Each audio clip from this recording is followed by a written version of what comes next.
So me and my friend Amy got the Eurostar to France together to spend a week in Taizé with some of my friends. We arrived and pitched our tents. There was Joe, who was in one tent. There was Amy, who was in another, and then me and Simon shared one.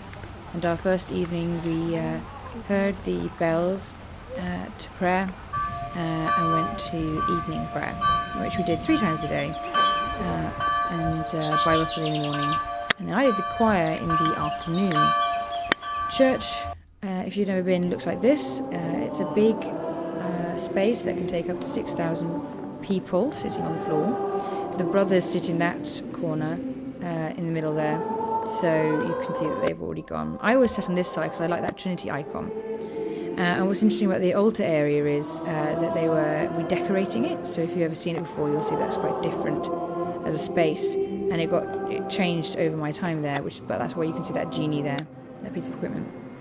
Then in my second week, I moved to Madras, so my friends left, and I went to this area with this little private garden and dorm rooms. I was in a dorm with 2 other girls, one from Hungary and then one from the Netherlands. And our loo was just down there, and our bathroom. And then over here was our common room. On the first night after I moved to Madras, I went on a little walk because, I'd been excited to be in Taizé, but it was an entirely different thing to move from spending time close with my friends and being able to switch off and being a Bible group to being a long-term volunteer. And I did, cry a little bit on the first night. It was quite a transition, really, but at least the sky was absolutely beautiful. So this is just outside Komatat. So one of the really nice things for me was that this girl, Georgina, who was also English, took me out of Taizé itself, the village. This is in Omani, and I have so much footage of these cats. You're going to see them again. They're so cute. Look at these kittens. But we went for a walk, and that's where we found these kittens. It was really nice, actually, making a new friend in Georgina. And also just getting out of the village. There's so much about Taizé life that is so insular, and I'd never sort of thought about going for a walk, but we walked to Kormata, and met these kittens a lot. Georgina helped me in my 3rd week because Brother Paolo stole me from the sisters in Madras and had me help with the English because we had 300 English people, which is unusual in Taizé. Which is a nice week because I felt competent, it was more stressful but more my style. It was emotional, it's sort of mentally and pastorally exhausting. But then I went into silence. So this is the silence house. And I spent my 4th week, with Georgina in fact, in silence. I was very lucky because having gone from a tent to a dorm, this was quite luxurious, with a single bed, and no one actually came into my room, so I had the room to myself. It was a real house, and that was such a major thing. The accommodation, the circumstances of living was quite a big part of it. But at least here, I sat on this windowsill and looked out over the French countryside, and it was absolutely beautiful. So the thing about the silence house was there was temptation all around, and me and Georgina did go for another walk to Kormata. We went down long bike paths amongst the fields, and we did quite well, but the further we got from Amagny, and also once we got to Kormata, we went into patisserie, so we had to talk anyway. That was a really interesting thing, the temptation to break your silence is absolutely all around. Oh yeah, we saw these creatures. We had no idea where they were. They were too big to be rats. They could possibly be beavers, but we couldn't really see their tails. Could you see their tails sort of look like rats? Large foals maybe, but like we say, they look like quite large. Anyway, we had no idea. We had no idea where they were. But they lived near this sort of pond bit on one of the walking routes. Yeah, no idea. Anyway, so we enjoyed going to Komata, and it was a nice thing to do in silence as well, actually. And to do silence in the house, to do silence in the village and in church, is very different to doing it out here where it really was actually silent. And nature was everywhere. So back on this bridge, which you'll remember from earlier, this is the bridge into Cormata. And we sat on it because it was absolutely beautiful place to sit. But like I said, we went to a patisserie and I bought coffee and we bought pastries, and they were like the best pastries ever. So it was a really interesting thing. The food element of stuff was a key part of the whole experience, really. Look at her go. It's open. This is us arriving back and just having to sneak into morning prayer because we've got to sleep late.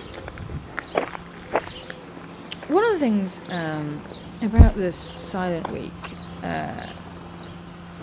was that by about Wednesday, I started on Sunday, by about Wednesday, here they come, kitties! I enjoyed the sort of rhythm of the days, but I was starting to feel quite drained emotionally because I wasn't interacting. Oh yes, you're cute. No, it was so hot though. That's why they're in the shade of that tree.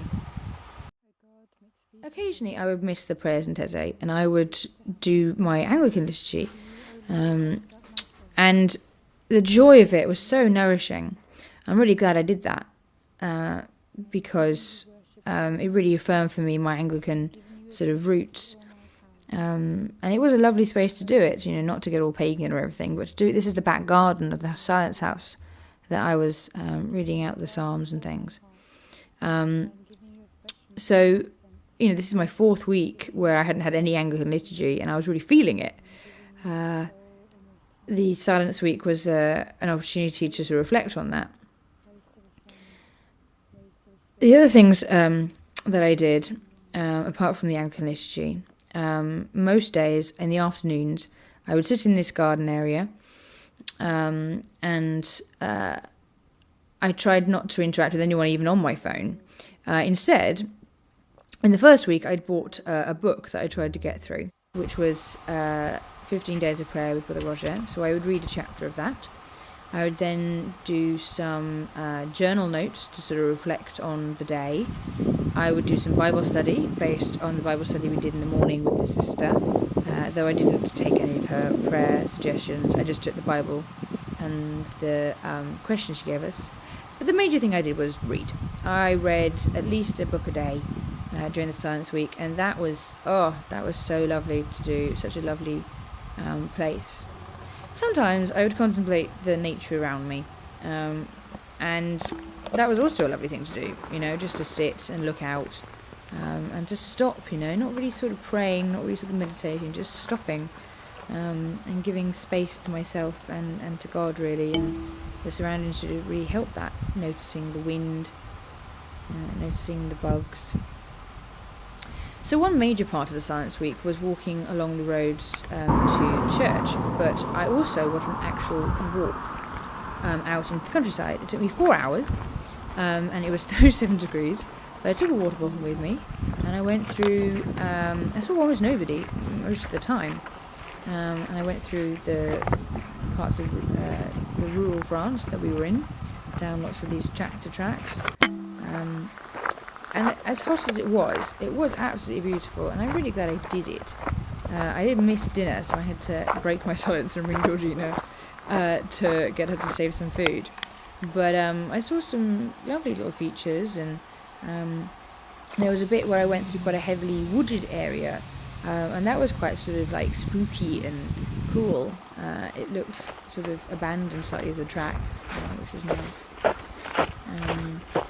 So coming up is a bit of footage from church. So this is this permanence area, which I felt was such a privilege to sit in, and my experience of it. But here's a little taste of what I experienced.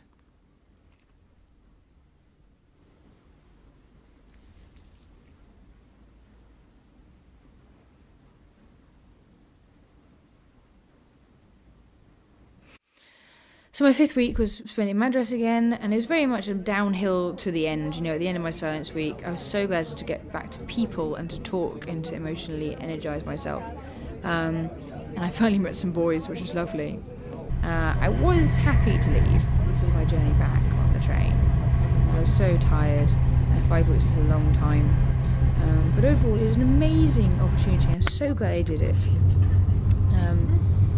And I would really recommend going to Taizé for a week as a participant. But if you like to volunteer, if you want to spend time in retreat, which is a nice combination of work, pray, eat, and there's an element of independence, but also community, you know, being such a big thing in Taizé, I would heartily recommend it. But I'll never do it again.